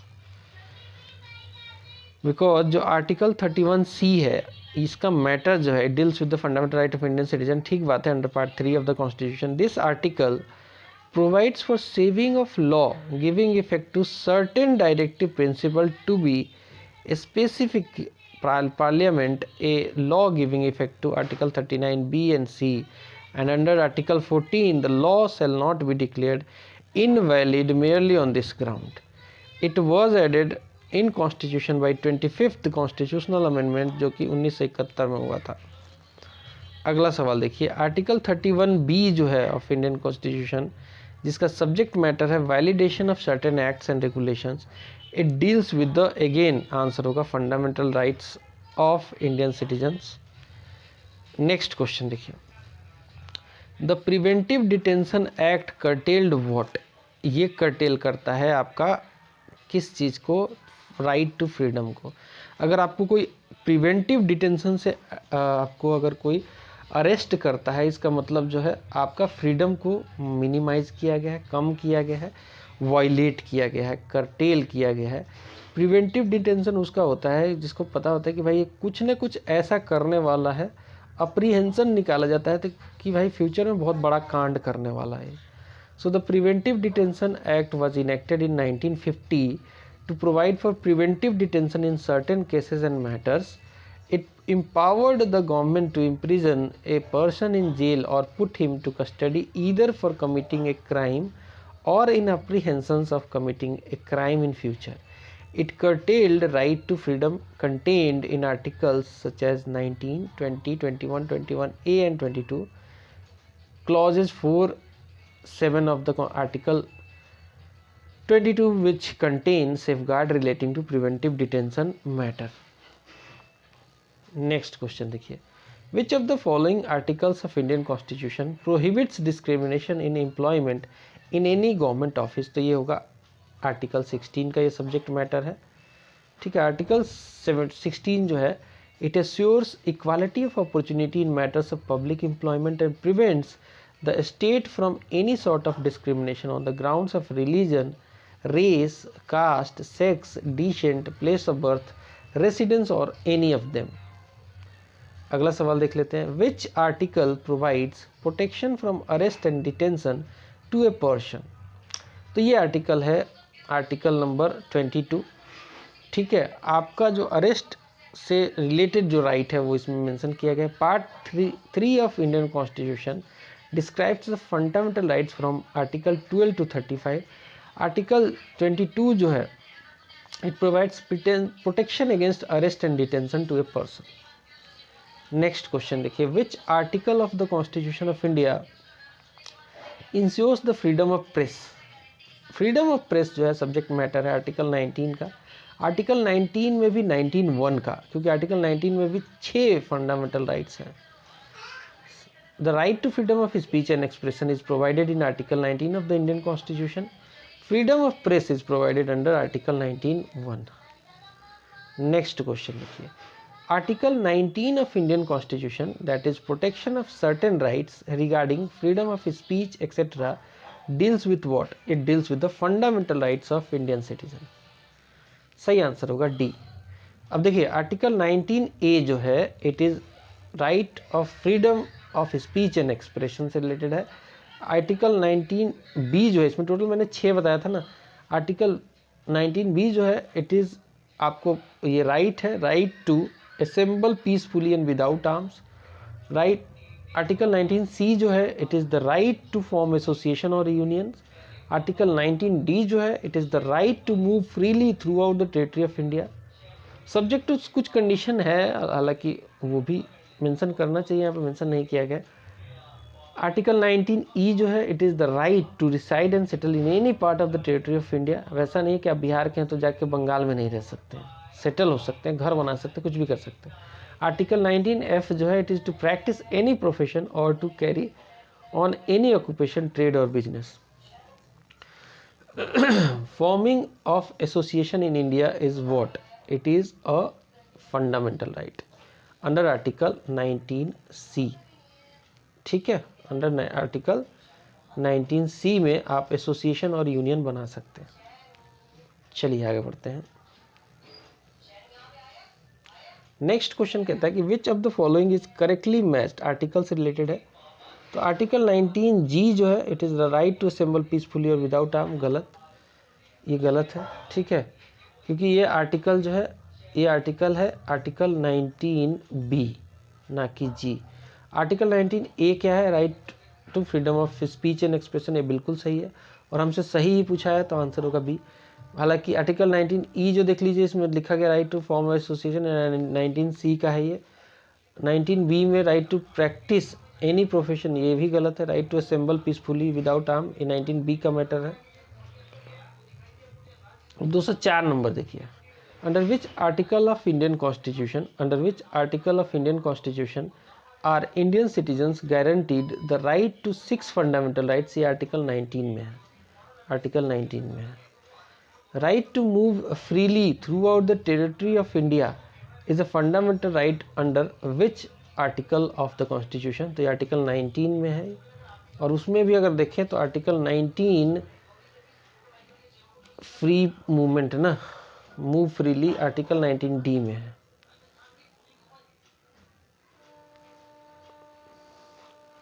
Next question देखिए, the fundamental right to move freely throughout the territory of India is what type of right? तो ये right to liberty and personal freedom से related है। Correct answer होगा A. ये article 19 से लेकर 22 के बीच में से डील किया गया है। नेक्स्ट क्वेश्चन देखते हैं, which article of Indian constitution provides for equality before law? Equality before law and equal protection of law, ये दोनों जो है आर्टिकल 14 में रखा गया है। Article 14 of the constitution envisages equality before law. According to this article, state shall not deny to a person equality before law or equal protection of law within the territory of India. This feature is borrowed from British Constitution. Next question देखिए, which of the following article of Indian Constitution deals with the right to equality before law? Right to equality before law जो है article 14 का ये subject matter है। Next question देखिए, article 20 of Indian constitution protection in respect of conviction for offences deals with what? Article 20 जो है of Indian constitution protection in respect of conviction for offences deals with what? It deals with the fundamental rights of Indian citizen. Correct answer होगा ए। So article 12 से लेकर 35 it means is mentioned in part 3 of Indian constitution. It all deals with fundamental rights. Specifically, Article 20 deals with protection in respect of conviction for offences, which is also a part of fundamental rights of Indian citizens. Next question देखिए, अगला सवाल कहता है कि which one of the following is wrong with respect to fundamental rights in India? हम जानते हैं कि फंडामेंटल राइट जो है वो पार्ट 3 ऑफ द कॉन्स्टिट्यूशन में मेंशन किया गया है, और ये जो फंडामेंटल राइट है ये आर्टिकल 12 से लेकर 35 के बीच में रखा गया है। बेसिक बात ये है, ठीक है। अब देख लेते हैं कौन सा रॉन्ग है। They are protected and guaranteed by supreme court, ये बिल्कुल सही है, कोई डाउट नहीं है। आर्टिकल 32 जो है वो यही आर्टिकल कहता है कि राइट टू कॉन्स्टिट्यूशनल रिमेडी, इसके तहत आप सुप्रीम कोर्ट जा सकते हो, तो इसमें कोई दिक्कत नहीं है, ठीक है। दूसरा देखिए, they are absolute but finite. They are absolute but finite मतलब कि इन पे रीजनेबल रिस्ट्रिक्शन लगा हुआ है, इसका मतलब ये है, तो ये भी सही है। तीसरी बात कहिए, देखिए, दे आर इररिवोकेबल और परमानेंट, ये गलत है। दे कैन बी रिवोकेबल, ठीक है, there are cases, there are conditions, तो ये जो है ये चीज़ गलत है, तो आंसर होगा सी। यहाँ पे एक्सप्लेनेशन में भी दिया गया है कि इट इज़ नॉट इररिवोकेबल और permanent. The right to property is repealed by 44th constitutional amendment जो कि 1978 में हुआ था। ये एक अच्छा एग्जाम्पल है कि ये परमानेंट नहीं है। अगला देखिए, article 24 of the Indian constitution जो है, जिसका कंटेंट है prohibition of employment of children in factories etcetera, deals with what? तो एक है जो वो आर्टिकल, दो आर्टिकल है जो कि राइट टू एक्सप्लॉयटेशन के अंदर आते हैं, आर्टिकल 23 और 24। 23 कहता है कि ह्यूमन ट्रैफिक जो है वो प्रोहिबिटेड है। आर्टिकल 24 कहता है कि 14 साल से नीचे के बच्चों को आप किसी भी फैक्ट्री में नहीं लगा सकते, ठीक है। तो ये जो है ये फंडामेंटल राइट है, फंडामेंटल राइट है हमारा इंडियन सिटीजन का। आंसर होगा ए। सो यहाँ पे देखिए कहता भी है कि article 24 of the Indian constitution, that is the subject matter is prohibition of employment of children in factories etcetera. It states that no child below the age of 14 years shall be employed to work in any factory or mine or engaged in any other hazardous employment is also a part of fundamental right. Next देखिए, which of the following articles of the Constitution of India prohibits the working of children in factories? तो जो children's की working है factories में वो prohibited है under article 24। इसमें clearly mention किया गया है कि 14 साल से नीचे के बच्चों को आप लगा ही नहीं सकते। नेक्स्ट देखिए, which of the following articles of constitution of India deals with abolition of titles? देखिए अगर टाइटल की बात करें तो आर्टिकल 18 में जो भी टाइटल पहले लोग यूज किया करते थे, जैसे कि राय बहादुर, राज बहादुर, वो सब खत्म कर दिया गया है, ठीक है। और वही अगर आर्टिकल 17 की बात करें तो उसमें जो है इन अनटचेबिलिटी को ख़त्म किया गया है। तो आंसर इस केस में होगा हमारा आर्टिकल 18 यानी कि आंसर होगा सी। नेक्स्ट क्वेश्चन देखिए, in a significant ruling in January 2020 the supreme Court stated that access to internet is a fundamental right under dash of Indian constitution. तो ये जो है आर्टिकल 19 में रखा गया है, क्योंकि सुप्रीम कोर्ट के पास ये केस आया कि सरकार बहुत सालों तक, मतलब लंबे समय तक इंटरनेट सस्पेंड करके रखी हुई थी J&K में, और इसको जो है सुप्रीम कोर्ट ने काफ़ी सीरियसली कंसिडर किया और ये कहा कि अगर आप इंटरनेट की बात करो तो वो आर्टिकल 19 का पार्ट है, ठीक है, जिसे हम राइट टू फ्रीडम कहते हैं। So in a decision given on 10th January 2020 noting the internet restrictions implemented in Kashmir, and Supreme Court stated that internet is a fundamental right of people under Article 19 of the Constitution. अगला सवाल देखिए, अगला सवाल कहता है कि in the Indian constitution as per fundamental rights abolition of untouchability जो है वो किस फंडामेंटल राइट का पार्ट है? तो ये पार्ट है राइट टू इक्वालिटी का। अगर आप राइट टू इक्वालिटी कहते हो तो उसमें ये भी होगा कि भाई एक आदमी अगर मंदिर में जा सकता है, किसी भी धर्म का है, मान लो अपर कास्ट का है, तो लोअर कास्ट को आप इक्वल तभी मानोगे जब उसे भी अलाउ करोगे मंदिर में जाने का। तो अनटचेबिलिटी, कुएं से पानी भरना रोक दिया जाता था पहले, छुआछूत का भेद, वो सब खत्म किया गया है अंडर आर्टिकल 17। और ये जो है आर्टिकल 17 जो है एक ब्रॉडर आर्टिकल रेंज में आता है 14 से 18, जो कि राइट टू इक्वालिटी है। आगे बढ़ते हैं, नेक्स्ट क्वेश्चन देखिए, dash fundamental rights are recognised by the Indian constitution. जब कॉन्स्टिट्यूशन स्टार्ट हुआ था तो 7 थे शुरू में, लेकिन बाद में 1978 में 44वां संशोधन ला के राइट टू प्रॉपर्टी को ख़त्म किया गया, तो अभी जो है फंडामेंटल राइट 6 बच गए हैं। आंसर होगा बी। और ये जो 6 फंडामेंटल राइट है वो 12 से लेकर 35 तक जो आर्टिकल है पार्ट 3 जो भारतीय संविधान का है उनमें रखा गया है। अब ये जो 6 हैं इनके बारे में ब्रीफली देख लो। राइट टू इक्वालिटी जो है आर्टिकल 14 से लेकर 18 तक के बीच में है। राइट टू फ्रीडम ये आर्टिकल 19 से लेकर 22 के बीच में है। राइट अगेंस्ट एक्सप्लॉयटेशन आर्टिकल 23-24 में है। Right to freedom of religion 25 से लेकर 28 तक के बीच में है। कल्चरल एंड एजुकेशनल राइट्स 29-30 के बीच में है। राइट टू प्रॉपर्टी अब ये ख़त्म कर दिया गया है। राइट टू कॉन्स्टिट्यूशनल रिमेडी जो कि आर्टिकल 32 में है, तो अभी 6 हैं, ठीक है। 44वां संशोधन 1978 में लाकर राइट टू प्रॉपर्टी को एक कॉन्स्टिट्यूशनल राइट बना दिया गया अंडर आर्टिकल 300A। नेक्स्ट देखिए, which article of Indian constitution provides for the fundamental rights against exploitation. Rights against exploitation जो है वो आर्टिकल 23 और 24 में रखा गया है। 23 ह्यूमन ट्रैफिकिंग को बैन कर दिया गया। 24 जिसमें 14 साल से नीचे के बच्चों को किसी भी कंपनी, हजार्डस कंपनी हो, फैक्ट्री हो, कोई भी हो, काम पे नहीं लगाया जा सकता है। तो आंसर होगा बी।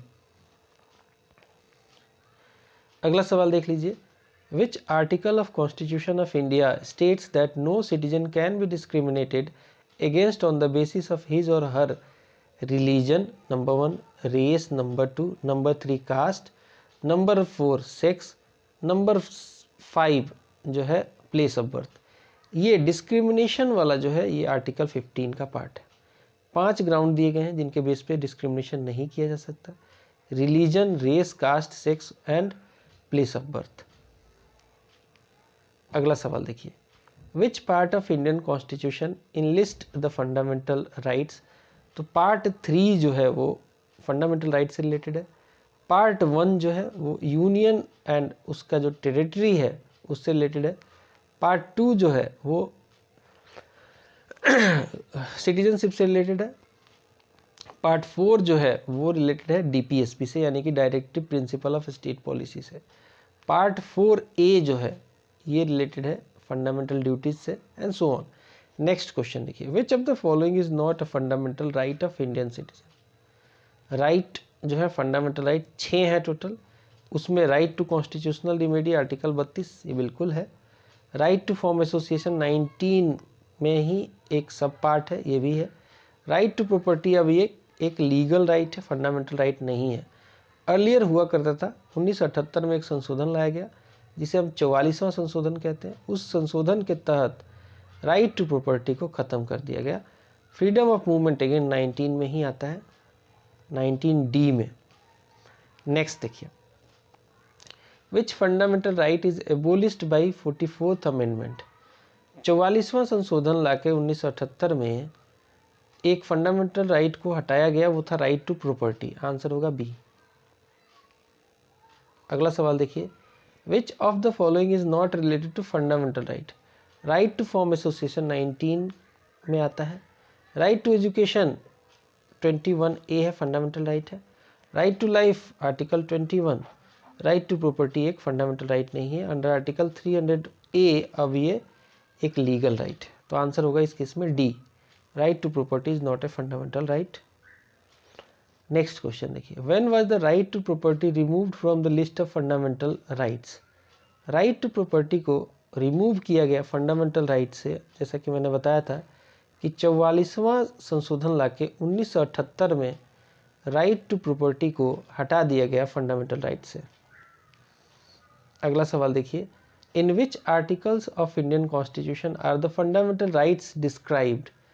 तो ये आर्टिकल जो है 12 से लेकर 35 तक के बीच में है। इसमें जो है फंडामेंटल राइट को डिस्क्राइब किया गया है। पार्ट पूछे तो पार्ट 3 है। आंसर इस केस में होगा डी।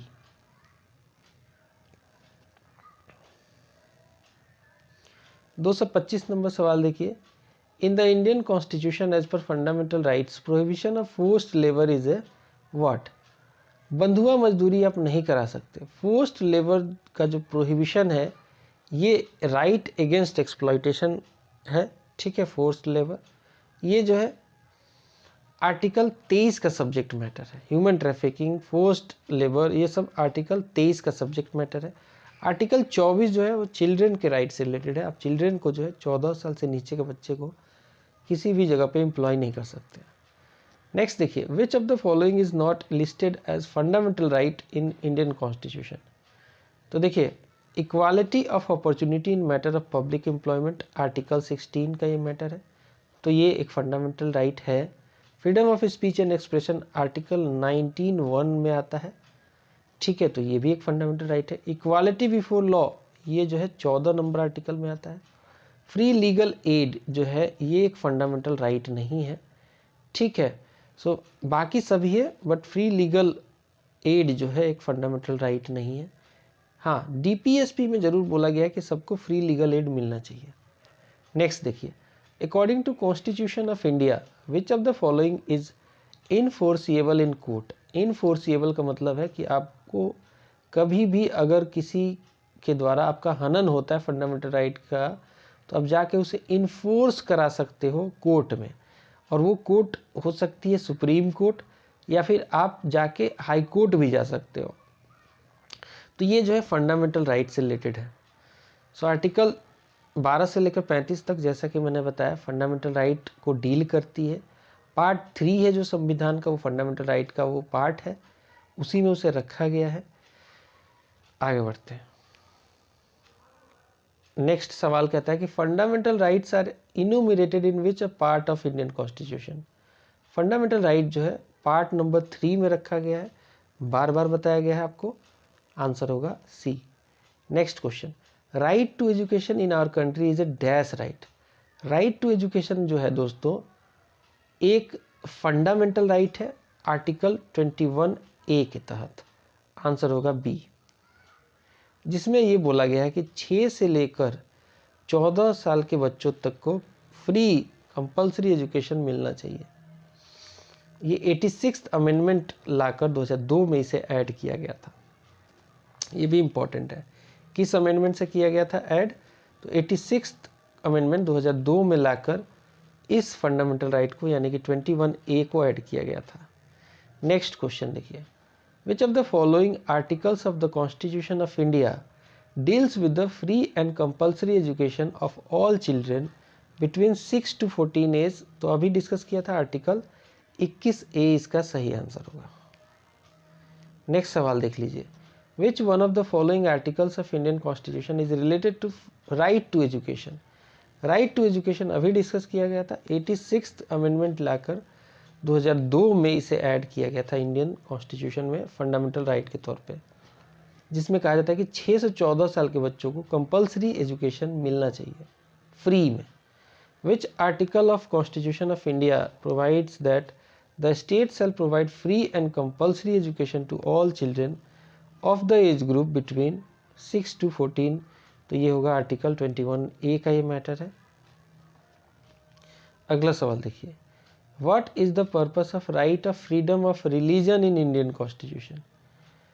सेकुलरिज्म को मेंटेन करने के लिए रखा गया है कि भाई हर बंदा अपना जो है धर्म का जो है उसका प्रोटेक्शन उसको मिलता है, उसको फ्रीडम है अपने धर्म में। कोई भी सरकार का कोई भी मतलब स्टेट का कोई भी ऑफिशियल रिलीजन नहीं है, सभी धर्मों को वो एक नज़रिए से देखती है। So these all are things which is very helpful in maintaining principle of secularism. So the only purpose of right to freedom of the religion is to maintain the principle of secularism. Right to freedom of religion is described in part 3 under article 25 से लेकर 28 के बीच में से describe किया गया। Next question देखिए, which of the following articles is related to right to freedom of religion in the Indian Constitution? Which of the following articles is related to right to freedom of religion in Indian Constitution? तो ये article है article 25 यानी कि D इसका सही answer होगा। Next question देखिए, who among the following headed the 9-judge constitutional bench that declared the right to property as a fundamental right? तो ये राइट टू प्रॉपर्टी वाला जो केस था जिसे केशवानंद भारती केस भी कहते हैं, और ये राइट टू प्राइवेसी वाला है ये, ठीक है। तो इसको हेड किया था जस्टिस JS खेहर ने। ये राइट टू प्राइवेसी जो है ये 2017 में इसका वर्डिक्ट आया था सुप्रीम कोर्ट के, JS खेहर साहब ने इसे हेड किया था। उस समय JS खेहर साहब जो थे CJI थे सुप्रीम कोर्ट के।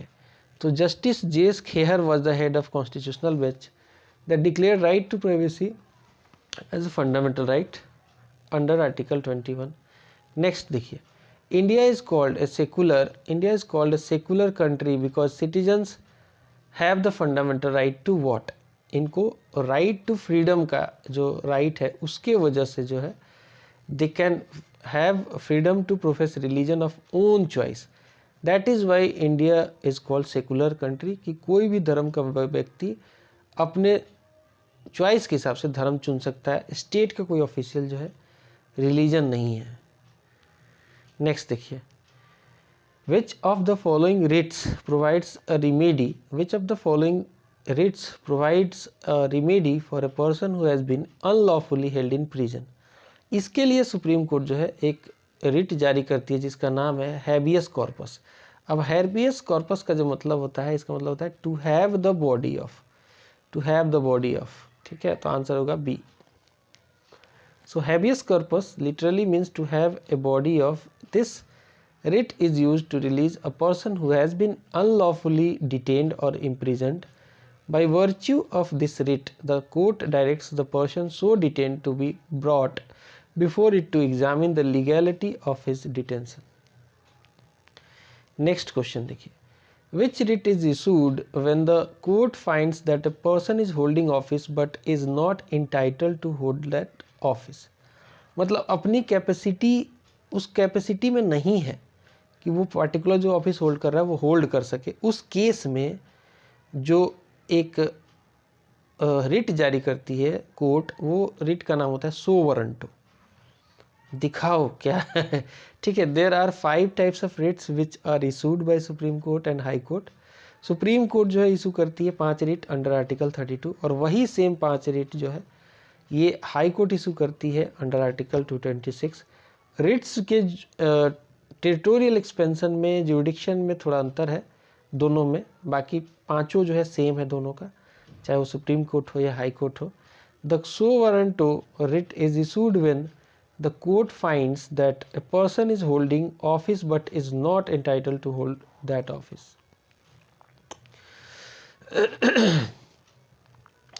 239वां क्वेश्चन देखिए, under article 32 of constitution of India, under article 32 of the constitution of India, the supreme Court is invested with the power to issue writs, which of the following is not of those writs. तो prohibition एक writ है, total 5 है, prohibition, quo warranto, habeas corpus, certiorari, mandamus. एनापनियो कोई जो है writ नहीं है, आंसर होगा ए, ये कोई रिट नहीं है. नेक्स्ट देखिए, how many types of writs can be issued in Indian constitution. There are total 5 types of writs which we have already discussed. Next देखते हैं, what does the writ of mandamus mean. Mandamus का मतलब होता है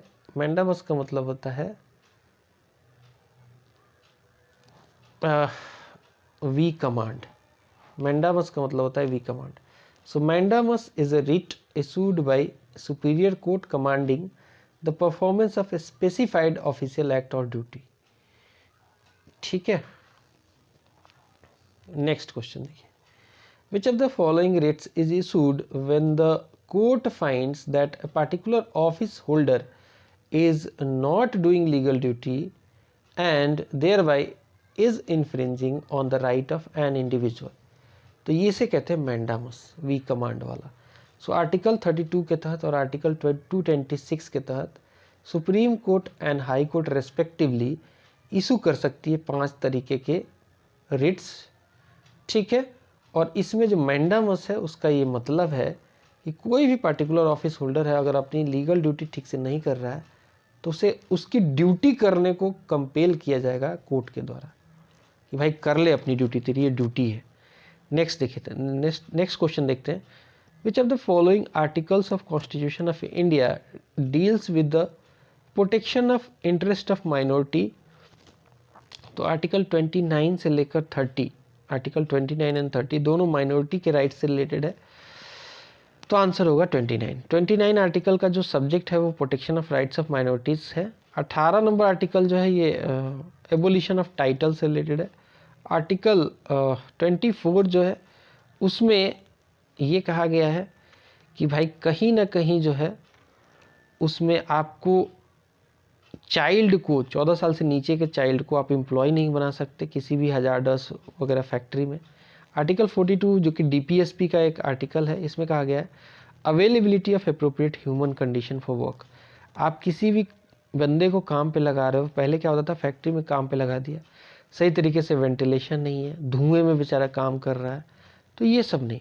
appropriate condition for work होना चाहिए, reachable space के अंदर उसको वाटर की फैसिलिटी मिलनी चाहिए, तमाम चीज़ ह्यूमेन कंडीशन होना चाहिए वर्क के लिए. अगला और आखिरी सवाल फंडामेंटल राइट से related, which of the following articles of constitution of India makes provision of protection in respect of conviction for offences. Correct answer होगा आर्टिकल 20. ठीक है, एक कोई बंदा क्राइम किया है कि नहीं, पहले उसे आप अरेस्ट करोगे तो उसको कुछ राइट मिलता है कि वो फ़ोन कॉल कर ले, बता सके किसी को कि भाई क्या दिक्कत है, रूल ऑफ लॉ के हिसाब से वो काम करना है. डबल आप किसी को पनिशमेंट नहीं दे सकते एक ही चीज़ के लिए 2 बार. So article 20 is one of the pillars of fundamental rights guaranteed by constitution of India. It mainly deals with the protection of certain rights in case of conviction for offences. When an individual as well as corporation are accused of crime, the provision of Article 20 safeguards their rights. चलिए, ये हो गया आपका complete. अब अगला topic जो होने वाला है वो फंडामेंटल ड्यूटीज़ होगा.